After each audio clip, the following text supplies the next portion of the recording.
फिर से हो जाइए आप लोग तैयार, क्योंकि आज भी हम लोग करेंगे मैथ का क्लास। यहाँ पे हम लोग मैथ के क्लास में फर्स्ट चैप्टर को देख रहे हैं जो कि आपका रियल नंबर है। पिछले क्लास में भी हम लोग क्वेश्चन नंबर 1-2 किए थे एक्सरसाइज नंबर 1.2 का, तो आज भी उसके जस्ट आगे करेंगे। तो आप लोग नोटबुक लेकर तैयार हो जाइए और पूरा क्लास तक बने रहेंगे। जो चैनल पे नए होंगे, पहली बार देख रहे होंगे, सब्सक्राइब जरूर कर लेंगे ताकि इस तरह का क्लास आपको हमेशा यानी कि लगातार मिलती रहेगी। चलिए तो हम लोग सबसे पहले तीसरा नंबर क्वेश्चन को देखते हैं, क्योंकि 2 क्वेश्चन आप पहले ही कर चुके हैं। तो यहाँ पे हम डाल देते हैं क्वेश्चन नंबर आपका 3। क्वेश्चन नंबर 3 में कहता क्या है, आपके सामने क्वेश्चन नंबर 3 होगा।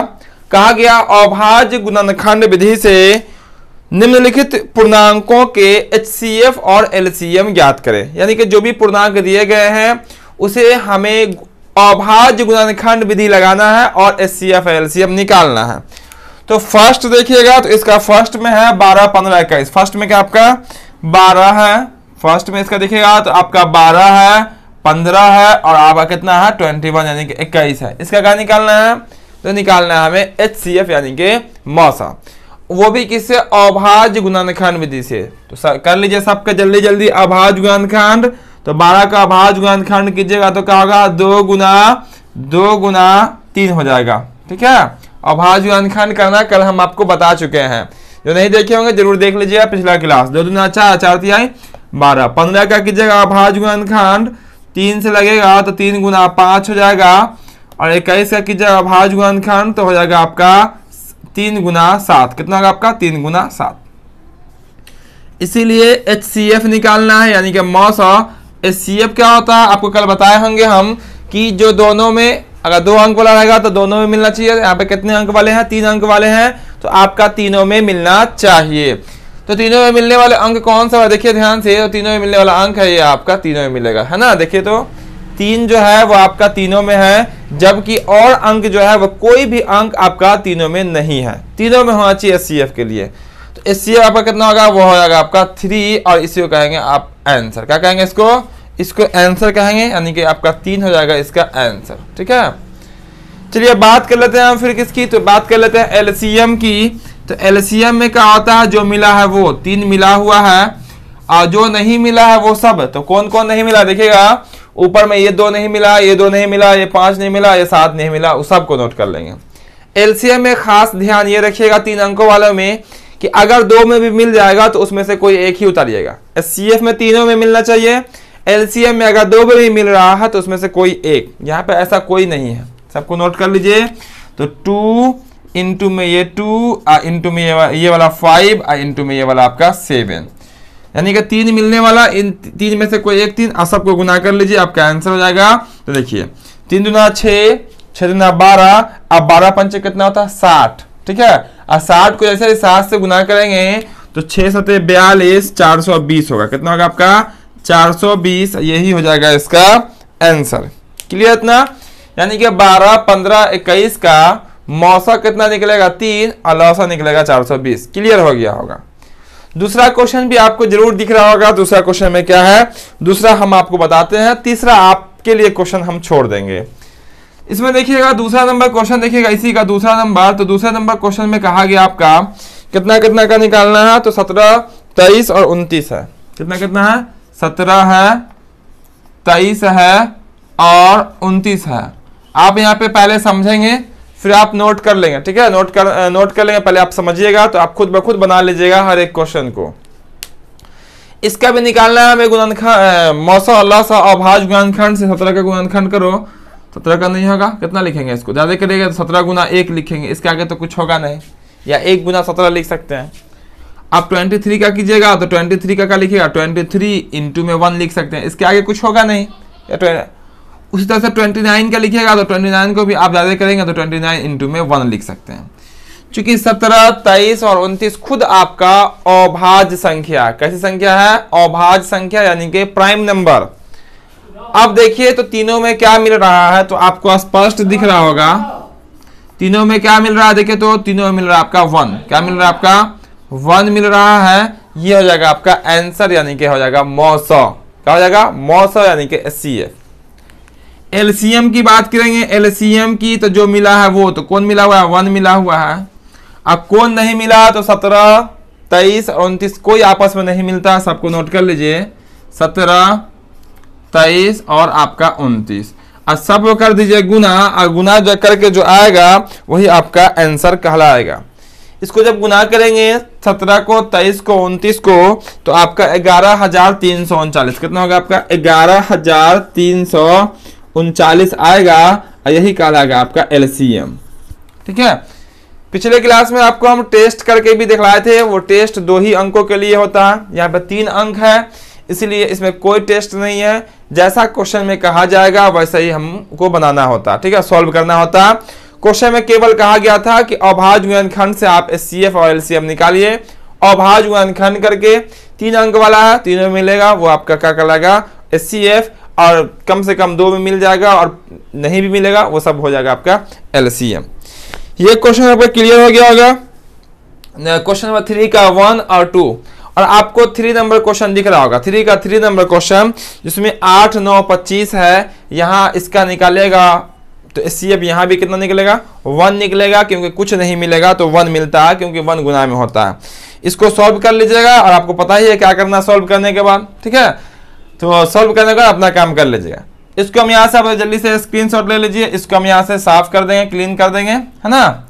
और उसके बाद चौथा नंबर क्वेश्चन देखेंगे, तो पूरा ध्यान से देखिएगा। हर एक क्वेश्चन को आपका हम यहाँ पे आपको यहाँ पे हम बताएंगे, हर एक क्वेश्चन, कोई भी क्वेश्चन आपका छूटेगा नहीं एनसीईआरटी बुक से, है ना।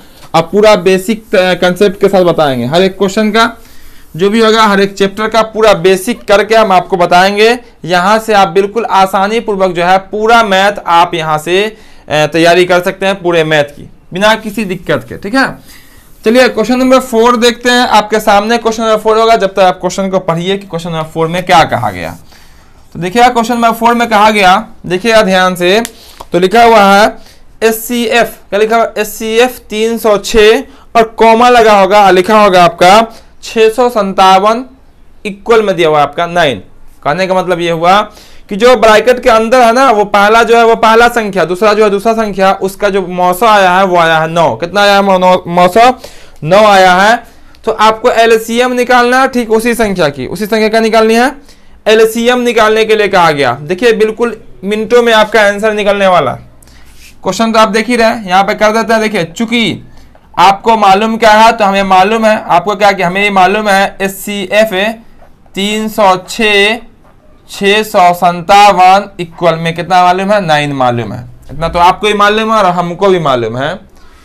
और फिर देखिएगा तो इसी संख्या का एलसीएम पूछा गया, क्या पूछा गया एलसीएम निकालने के लिए, किसका, इसी दोनों का। देखिएगा ध्यान से, वहां पर दिख रहा होगा आपको, लिखा होगा एलसीएम 306 और 657 का ज्ञात करें। ठीक है, 657 ज्ञात करें। तो क्या करेंगे, देखिए ये कहलाएगा आपका पहली संख्या, ये कहलाएगा आपका दूसरी संख्या। तो लिख सकते हैं आप यहाँ पे, चूंकि आपका एचसीएफ कितना पता है, तो एचसीएफ आपको 9 मालूम है। आपको पहली संख्या जिसको हम डोनेट करते हैं किससे, ए से करते हैं, ए कितना 306 है। दूसरी संख्या कितनी है बी, वो कितनी है, तो वो आपकी 657 है। तो आपको निकालना क्या है एलसीएम निकालना। तो इसीलिए एलसीएम यानी कि लॉसा बराबर जो फॉर्मूला होता है, लॉसा निकालना है, ऐसे वाट कर लीजिए। लॉसा वाला क्या हो जाएगा वाट, मैंने क्या निकालना है फॉर्मूला। देखिए होता क्या है, लॉसा और मौसा, अब पहली संख्या और दूसरी संख्या, इसमें एक संबंध होता है कि लॉसा मौसा गुना में एक तरफ होता है और पहली संख्या गुना दूसरी संख्या होती है, बीच में क्या होता है बराबर होता है। इसे लिख देते हैं हम यहाँ पे, है ना। इसीलिए आप लिख दीजिए एलसीएम गुना में एचसीएफ फॉर्मूला होता है, या एचसीएफ गुना में एलसीएम लिखिए, पहली संख्या गुना में दूसरी संख्या। मन कर रहा है तो पहले इसको भी लिख सकते हैं, बाद में इसको भी लिख सकते हैं। यानी कि ये रिलेशन होता है, मौसा लौसा गुना में होता है और पहली संख्या दूसरी संख्या गुना में होती है, बीच में इक्वल यानी कि बराबर होता है। एलसीएम तो निकालना है, तो एलसीएम का एलसीएम ही रहेगा और गुना। और एचसीएफ आपको पता है, एचसीएफ कितना है देखिए, तो क्वेश्चन में 9 दिया हुआ है, अब यहाँ पे 9 रख लीजिए, 9 हो जाएगा। अब बराबर पहली संख्या कितनी है 306 है, जो कि आपको यहाँ भी दिख जाएगा पहली संख्या, और गुना दूसरी संख्या कितनी है 657 है। अब निकालना हमें एलसीएम है, जिस कारण से 9 को करना पड़ेगा बराबर के उस पार, तो जहां जैसे ही गुना में है उस पार जैसे ही जाएगा तो इसके हो जाएगा बटा में। पूरा कंसेप्ट कैसे हम आपको बताएंगे पंक्ति बाय पंक्ति, ठीक है, इसलिए घबराइएगा नहीं, पूरा आपको अच्छे से समझ में आ जाएगा। गुना में हो जाएगा 600 कितना 57 अब बट्टा में हो जाएगा कितना आपका 9। ठीक है, अब 9 में से भाग कर दीजिए, 9 से इसमें भी भाग लग जाएगा और इसमें भी भाग लग जाएगा, जिसमें इच्छा है भाग करने की भाग कर दीजिए। चलिए इसमें हम भाग कर देते हैं, 9 इकाई 9 और देखिए 9 तिहाई 27 कितना 9 तिहाई 27, यहां से बच जाएगा 3, 6 उतार देंगे हो जाएगा 36 और 9 चौक हो जाएगा कितना 36, यानी कि 34 कट के हो जाएगा। तो LCM बराबर हो जाएगा आपका 34 और गुना में हो जाएगा आपका 657 और गुना कर दीजिए और आपका आंसर कंप्लीट हो जाएगा। और जैसे आप गुना कीजिएगा तो 22,338 कितना आएगा आपका 22,338 आएगा निकल के, यही कहलाएगा आपका LCM। तो ध्यान रखिएगा, इस संबंध में क्वेश्चन हमेशा पूछा जाता है, पहली संख्या दूसरी संख्या से जुड़ा हुआ। इसमें क्या होता है कि पहली संख्या दूसरी संख्या मौसा एक लौसा, चार इसमें होते हैं, इसमें कोई एक गायब हो जाएगा, चाहे वो कोई संख्या गायब हो जाए, चाहे वो मौसा लौसा गायब हो जाए, 3 आपको दिया जाएगा, फिर जो गायब रहेगा वो पूछा जाएगा। फॉर्मूला आपको यही लगाना है, LCM गुना SCF बराबर पहली संख्या गुना में दूसरी संख्या। फॉर्मूला चाहे तो आप ऐसे भी कर सकते हैं, पहली संख्या गुना दूसरी संख्या बराबर में मौसा गुना लौसा। इसका भी स्क्रीनशॉट ले लीजिएगा। अब आप नोटबुक में खुद से पहले ट्राई कीजिएगा या समझ लीजिएगा, जब समझ में आ जाएगा आपको तो आप खुद से बना सकते हैं, जब कोई दिक्कत लगे तो फिर आप स्क्रीनशॉट देखेंगे। ठीक है, तो हम आपको पढ़ने का तरीका ये बताएंगे, सब चीज बताएंगे। आपको पढ़ना है केवल यहाँ पे फ्री में, वो भी है ना, पढ़ना है और मेहनत से पढ़ना है। चलिए अगला प्रश्न यानी कि प्रश्न नंबर देखते हैं 5, वो भी आपके सामने बहुत जल्द आ जाएगा। क्वेश्चन नंबर 5 देखिए, तो आ गया क्या, क्वेश्चन नंबर 5 भी आ गया होगा। देखिए क्वेश्चन नंबर 5 में कहा गया, उसको देख लेते हैं। 5 में कहा गया, जांच कीजिए कि क्या किसी प्राकृत संख्या n के लिए 6 के पावर n के अंत में 0 होगा। हमें जांच करके बताना है कि कोई भी प्राकृत संख्या यानी कि गिनती की संख्या अगर 6 के पावर में हो, 6 के पावर में हो तो क्या उसका जब स्क्वायर क्यूब 4 5 करेंगे तो क्या उसके अंतिम में 0 होगा या नहीं होगा। चलिए देखिए ट्राई कर लेते हैं, हम लोग जांच कर लेते हैं। चूंकि n कोई क्या बोला गया, प्राकृत संख्या है। ठीक है, इसीलिए क्या होगा, n इक्वल में 1 2 3 डॉट डॉट डॉट बहुत सारे अंक होंगे। प्राकृत संख्या मतलब गिनती की संख्या, इसीलिए हम लोग क्या कर सकते हैं, n का वैल्यू 1 2 3 4 5 काउंटिंग लिख लिए। अब जांच करना है तो देखिए, इसीलिए आपको जांच करना है 6 के पावर n। क्या जांच करना है, 6 के पावर n के अंत में क्या 0 यानी कि 0 होगा, जहां n क्या है, कोई भी प्राकृत संख्या। तो चलिए पहला n का वैल्यू डाल लेते हैं। तो पहला प्राकृत कौन है, n होता है, तो n डाल दीजिए। यहाँ पे n का वैल्यू कितना है, 1 है। पहला तो गिनती की संख्या 1 होती है। अब 6 के पावर 1 का क्या मतलब होता है, तो मतलब 6 होता है। 6 के पावर 1 का क्या मतलब 6 होता है, यानी कि इतना 6 1 बार 6। आई 6 का जब अभाज्य गुणनखंड करेंगे तो हो जाएगा 2 गुना 3। कितना जाएगा आपका 2 गुना 3, इसके आगे तो कुछ होगा नहीं। अब देखिएगा तो 2 गुना 3 मतलब होता है 6, ये आपके अंतिम में 0 नहीं दे रहा है, अंतिम में 0 नहीं दे रहा है। आगे दूसरा देखते हैं।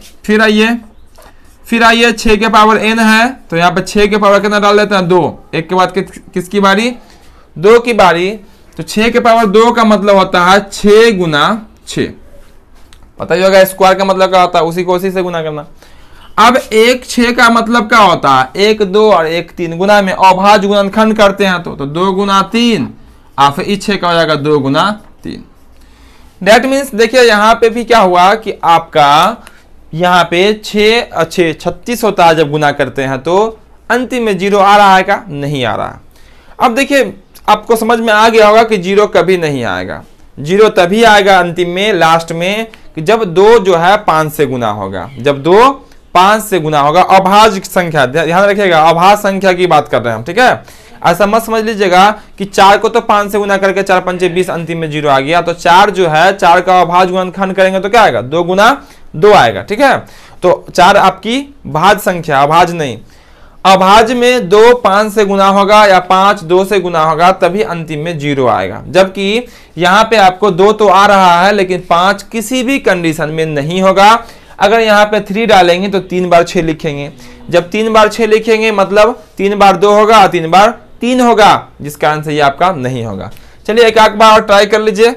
6 के पावर n कर लीजिए, चूंकि 2-3 बार कर लेते हैं, बराबर हो जाएगा 6 गुना 6 गुना 6। यहाँ भी आपका नहीं होगा, यहाँ पर लिख देते हैं चूंकि, लिख दीजिए यहाँ पे चूंकि अंतिम में शून्य आने के लिए, आने के लिए शून्य मतलब 0 0, ठीक है, आने के लिए 2 गुना 5 का होना आवश्यक है।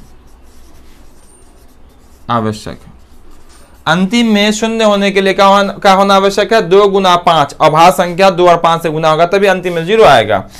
इसीलिए यहाँ पर कर सकते हैं 6 के पावर n के अंत में शून्य नहीं होगा, कभी नहीं होगा, ठीक है, नहीं होगा।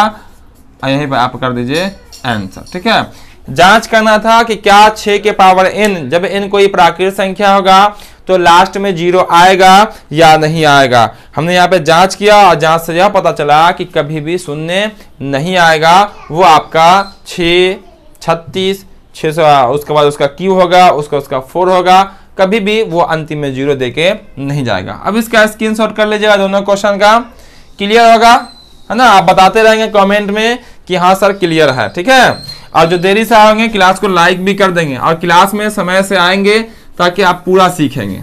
और लेट में आएंगे, देरी से आएंगे तो आपको दिक्कत होगी सीखने में। और यहाँ पे हम आपको पूरा कंसेप्ट के साथ हर एक क्वेश्चन को सॉल्व करा देंगे, ठीक है। चलिए यहाँ से हो गया साफ। और दोस्तों के साथ शेयर भी करते रहेंगे। जो नए होंगे, पहली बार आए होंगे क्लास में, वो आपको पता ही है, सब्सक्राइब कर लेंगे ताकि आपको हर एक क्लास का नोटिफिकेशन जो है मिलता रहेगा। कोई क्लास आपका मिस नहीं होगा। वो अभी से आपके एग्जाम तक और आगे भी क्लास चलता रहेगा, ठीक है। सब जो भी आपका है सब्जेक्ट, सब सब्जेक्ट जो है बारी बारी से आपका करा दिया जाएगा यहाँ से।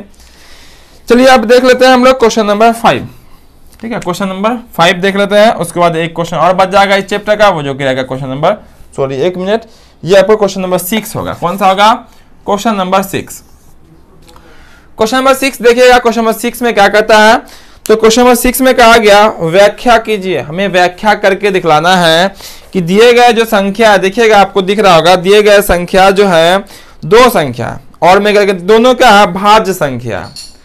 अब ध्यान रखिएगा, भाज्य संख्या उसे कहते हैं जो 2 से अधिक अंकों से भाग लग जाए। जो 2 से अधिक अंकों से भाग लग जाए वो कहलाता है आपका भाज्य संख्या। जैसे सबसे छोटी भाज्य संख्या जो होती है वो 4 होती है। कितनी होती है? 4 होती है। तो 4 सबसे छोटी भाज्य संख्या कैसी है? तो 4 में 1 से भाग लग जाएगा, 4 में 2 से भाग लग जाएगा और 4 में 4 से भाग लग जाएगा। मतलब कितने अंकों से भाग लग रहा है? 3 अंकों से भाग लगा। तो 2 से ज्यादा हुआ ये, तो 2 से ज्यादा जो रहेगा वो आपका भाज्य संख्या कहलाएगा। 2 से ज्यादा अंकों से भाग लगेगा। बात कीजिएगा 3 की, तो 3 1 से भाग लगेगा और खुद से भाग लगेगा। ये मात्र केवल और केवल दो अंकों से भाग लग रहा है, 1 से और खुद से। ऐसी संख्या को हम लोग अभाज्य संख्या कहते हैं, ठीक है। याद रखिएगा ये सब कंसेप्ट। अब यहाँ व्याख्या करनी है, तो आपका जो क्वेश्चन जो दिया हुआ है वो इस तरह से है। देखिए पहला 7 गुना आपका फिर 13 है, कितना? 7 गुना 11 है, गुना में 13 है और प्लस में आपका 13 है। बताना है कि ये संख्या जो है वो क्या है, भाज्य है, व्याख्या करके दिखलाना है। चलिए हम आपको व्याख्या करके दिखलाते हैं। इन तीनों गुना में है, आप इसको कर लीजिए गुना। 7, 11 और 13 को गुना कीजिए, ठीक है। 7, 11, 13 को गुना कीजिए तो 11 7 कितना होता है? 77 होता है, 77। और 77 को जब 13 से गुना करेंगे तो 13 7 91 और 13 7 91 और हो जाएगा आपका 7 98। कितना हो जाएगा आपका? 981। और प्लस में कितना आपका है? 13। तो 13 तीनों को गुना कर कितना लिख दिए। अब दोनों को जोड़ दीजिए, 3 1 कितना होगा? 4। ये हो जाएगा आपका 9, ये हो जाएगा आपका 9। 994 आ जाएगा। कितना है आपका? 994। ये जो पूरा इसका सॉल्यूशन कितना है? 994। अब देखेंगे कि क्या 994 1 से और खुद से भाग लगता है? कतई नहीं, जोड़ा अंक है, 2 से भाग लगेगा ही लगेगा। अभाज्य गुणनखंड इसका कर देते हैं। 994 का अभाज्य गुणनखंड कीजिएगा तो आपका पहले 2 से लगेगा। कितना से लगेगा? 2 से लगेगा, ठीक है। ये कितना से लगेगा? 2 से लगेगा। तो आप लगा दीजिए 2 चौक 8, 2 9 18, आई हो जाएगा 2 7 14, ठीक है। 700 कितना होगा आपका? 97 हो गया। अब यहाँ इसको 200 तो लगेगा नहीं। आप यहाँ पे कौन इसको जोड़ के देखिए तो 16 और 16 4 कितना होता है? 20। इससे भी नहीं लगेगा। बाकी आपका आगे बढ़ेंगे, लेकिन इतना तो जरूर पता चल गया कि ये 1 से भाग लगेगा, 1 से भाग लगेगा, 2 से ही भाग लगेगा, क्योंकि जोड़ा अंक है और खुद से ही भाग तो लगना है, और भी संख्याओं से ये भाग लग जाएगा। दैट मीन्स ये आपका क्या होगा, अभाज्य संख्या है। हम लिख सकते हैं इसीलिए 994 का अभाज्य गुणनखंड, ठीक है, 2 से क्या होगा आपका, अधिक होगा, अधिक होगा, है ना। इसीलिए यह क्या आपका भाज्य संख्या है, ठीक है। ये आप आंसर कर दीजिएगा। साथ ही साथ एक और संख्या का समूह है, देखिएगा वहीं पे आपका और में करके दिया हुआ है। 7 गुना, 6 गुना, 5 गुना, 4 गुना, 3 गुना, 2 गुना 1, अब प्लस में है फिर 5। सबको गुना करके 5 को जोड़ लीजिएगा, सबको गुना करके 5 को जोड़, ऐसा ही कोई अंक आ जाएगा, यहाँ पे और करके लिख दीजिए, फिर वहां उसको कर लीजिएगा, फिर वहां भी ऐसा ही आएगा। जो भी संख्या आपकी आएगी वो आपका भाज्य संख्या होगा, यानी कि 2 से अधिक अंकों से भाग लगने वाला होगा। इतना तो आप कर सकते हैं, ठीक है, इतना कर सकते हैं। तो अब यहाँ पे हम यहाँ पे ले लेते हैं आपका 7वां नंबर क्वेश्चन। कुछ काम आप भी किया कीजिएगा, प्रोसेस तो समझ में आ गया क्या करना है इसके बाद, यानी कि और में करके है, सेम प्रोसेस है, सेम वैसे ही कीजिएगा, वहां पे बन जाएगा, ठीक है। चलिए यहाँ देख लेते हैं हम लोग 7वां नंबर क्वेश्चन। 7वां नंबर क्वेश्चन आपके सामने है, देखिएगा बड़ा सा क्वेश्चन है लेकिन बहुत इजी सा क्वेश्चन है। क्या यहाँ पे किसी खेल के मैदान के चारों ओर एक वृत्ताकार पथ है, मैदान के चारों ओर एक वृत्ताकार पथ रास्ता बना हुआ है गोल गोल। इस मैदान पर चक्कर लगाने में सोनिया को 18 मिनट लगते हैं। सोनिया जो है इस मैदान का एक चक्कर लगाने में 18 मिनट लेती है, जबकि इसी मैदान का एक चक्कर लगाने में रवि 12 मिनट में मतलब चक्कर लगा लेता है। रवि जो है 12 मिनट में ही चक्कर लगा लेता है।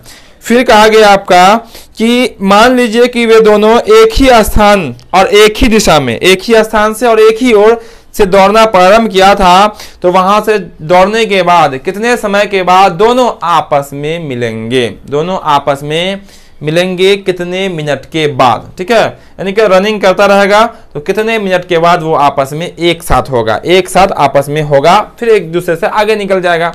तो ये बतानी है। तो यहाँ पे करना क्या है, जो भी आंकड़े दिए गए हैं दोनों का आप निकाल दीजिए एलसीएम और आपका आंसर कंप्लीट हो जाएगा। तो आंकड़े कितने कितने हैं, तो आंकड़े 18 और 12 है। कितना कितना है, 18 मिनट और 12 मिनट है। इसका क्या निकाल देना, लॉसा यानी कि एलसीएम, जैसे आपको मर्जी वैसे निकाल दीजिए। आप बचपन में पढ़े होंगे एलसीएम ऐसे ही पढ़ेंगे, ऐसे करके पढ़े होंगे। 2 से लगाइए 9 हो जाएगा, 2 से लगाइए कितना होगा 6, 2 से लगेगा नहीं, अब 3 से लगाएंगे 3 3 9 और 3 दूना 6, इसीलिए क्या हो जाएगा पे 2 गुना, अब पढ़े होंगे ऐसा 3 गुना 2, तो क्या हो जाएगा यहाँ पे गुना कीजिए तो 2 3 6 और 6 3 कितना होगा 18, 18 दूना 36, कितना 18 दूना 36, यहाँ पे लिख दीजिए आपका 36। इसीलिए फाइनल कर देंगे, इसीलिए क्या आपका सोनिया एवं रवि, ठीक है, 36 मिनट के बाद, 36 मिनट के बाद आपस में मिलेगी, आपस में मिलेगा, इसको आंसर कर देंगे, ठीक है। तो रवि और सोनिया या रवि जो है 36 मिनट के बाद आपस में एक दूसरे के क्रॉस करेगा, यानी कि आपस में मिलेगा। आप लोग दौड़ते हैं देखते होंगे, एक आगे निकल जाता है एक पीछे निकल जाता है, ठीक है। चूंकि एक तेज दौड़ रहा है एक कम दौड़ रहा है, तो वो 36 मिनट के बाद एक दूसरे से आगे यानी कि एक दूसरे से मिलेगा, ठीक है। तो ये थे 7वें क्वेश्चन, यानी कि एक्सरसाइज नंबर प्रश्नावली जो आपका 1.2 है, इसका लास्ट क्वेश्चन था। उम्मीद करते हैं जो भी क्वेश्चन आपको बताई जा रही है पूरा बिल्कुल अच्छे से आपको समझ में आ रहा होगा, अगर आप पूरे क्लास में बने रहते हैं तो, ठीक है। तो उम्मीद है सब स्टूडेंट बने रहे होंगे, सबको समझ में भी आया होगा। तो क्लास को लाइक जो अब तक नहीं किए होंगे, क्लास को लाइक जरूर कर देंगे और कमेंट करके आप जरूर बताएंगे कि आज का क्लास आपको कैसा लगा। बहुत अच्छा लगा होगा, हमें उम्मीद है। जो चैनल पर नए हैं चैनल को सब्सक्राइब जरूर कर लेंगे, साथ ही साथ बेल आइकन को भी ऑन कर लेंगे ताकि आपको हर एक क्लास का नोटिफिकेशन मिलता रहेगा। जो फेसबुक पे वीडियो देख रहे हो पेज को फॉलो जरूर कर लेंगे ताकि इस माध्यम से भी आपको वहां तक मिलती रहेगी क्लास और आप उस माध्यम से भी आप पढ़ाई कर सकते हैं, आप यहाँ मैथ सीख सकते हैं। तो फिर मिलते हैं हम लोग अगले क्लास में। जय हिंद।